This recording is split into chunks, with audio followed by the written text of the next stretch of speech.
أعوذ بالله من الشيطان الرجيم. بسم الله الرحمن الرحيم. أفحسب الذين كفروا أن يتخذوا عبادي من دوني أولياء إنا أعتدنا جهنم للكافرين نزلا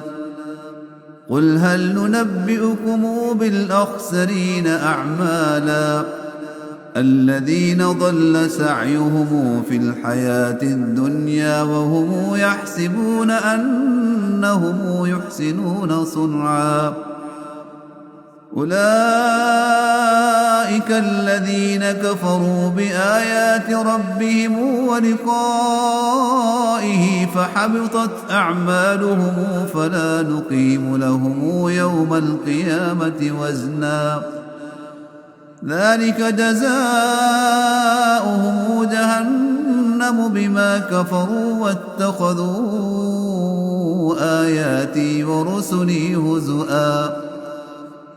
إن الذين آمنوا وعملوا الصالحات كانت لهم جنات الفردوس نزلا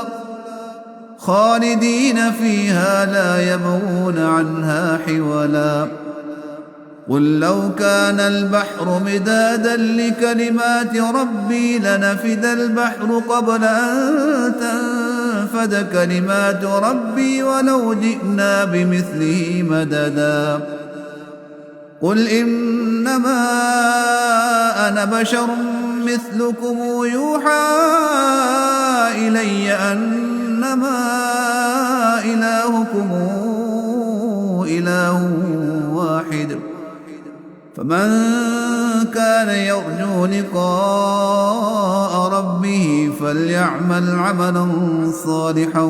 ولا يشرك بعبادة ربه أحدا صدق الله العظيم.